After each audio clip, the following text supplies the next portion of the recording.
Scientist ने ये कहा कि ग्राउंड पेनिट्रेशन रडार के जरिए, सॉइल स्टेटोग्राफी के जरिए, बरियल टेक्निक्स के जरिए, एएमएस टेक्निक्स के जरिए, एक्सआरडी रेडार्स के जरिए हम ये पता लगा सकते हैं कि शिवलिंग का क्या स्वरूप है, क्या लेंथ और ब्रेथ है, क्या नेचर है, और इसमें शिवलिंग को कोई भी क्षति पहुंचेगी नहीं, क्योंकि ये सारी चीजें नॉन डिस्ट्रक्टिव है। जिससे लेंगे पहला, जो शिवलिंग के ऊपर आप 5 खांचे देख रहे हैं, जो सीमेंट का खांचा बना हुआ है, उस सीमेंट का हम पार्टिकल लेंगे, और एएसआई के साइंटिस्ट और एक्सपर्ट्स ने कहा है कि ये जो 5 खांचे हैं ये शिवलिंग से अलग है, ये शिवलिंग का पार्ट नहीं है, और उसका पार्टिकल लेके वो ये बता पाएंगे कि ये छेड़छाड़ शिवलिंग, और अगर नीचे मिलती है चीजें तो उस इर्द गिर्द के एरिया का पार्टिकल लेके पता लगाया जा सकता है कि ये शिवलिंग क्या क्या सिंगल रॉक से बना हुआ है, कितना पुराना है। और एक बात और बताना चाहता हूं, एएसआई के एक्सपर्ट्स ने 52 पेज की रिपोर्ट में कहा है कि प्राइम एफएसआई ये शिवलिंग देखने से मिलियंस ऑफ ईयर्स ओल्ड लगता है।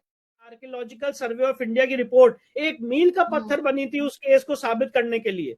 तो इस केस में हमारे पास हिस्टोरिकल रिसर्च तो है ही है, चाहे वो औरंगजेब का फरमान हो, ट्रैवल अकाउंट्स हो, जो समय यात्रा, ओवैसी साहब को और सारे मुस्लिम पक्षकारों को कि आइए ज्ञान व्यापी का पूरे परिसर का एएसआई जांच करा लेते हैं और देखते हैं कि वहां पे क्या क्या चीजें मिलती हैं, और उसके बाद कोर्ट में प्रूफ करते हैं।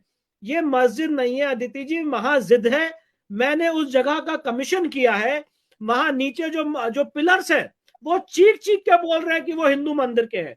वहां पे आज भी घंटियां बनी हुई है, संस्कृत के श्लोक बने हुए हैं, देवी देवताओं को रखने के आले बने हुए हैं। जो गुंबद है उसके नीचे हिंदू मंदिर का शिखर है जिसको काट के ऊपर गुंबद लगाया गया है। मस्जिद की जो तथाकथित मस्जिद की वेस्टर्न वॉल है वो चीख चीख के बोल रही है कि ये एक हिंदू मंदिर का भग्नावशेष है। उसके पीछे वेस्टर्न वॉल के जस्ट बाहर मां श्रृंगार गौरी का स्थान है जिसमें रोज पूजा होती थी। मुलायम सिंह की गवर्नमेंट ने जब से रोक दिया तब से साल में एक बार पूजा होती है।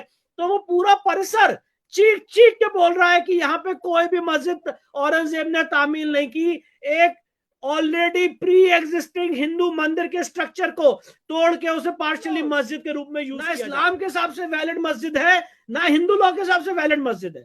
तो अगर ये सारी बातें मान ली जाती हैं तो उनको इस जगह से बाहर जाना पड़ेगा, और यहाँ पे हम अपने बाबा को मूल स्वरूप में उनको स्थापित करेंगे और पूजा पाठ करेंगे।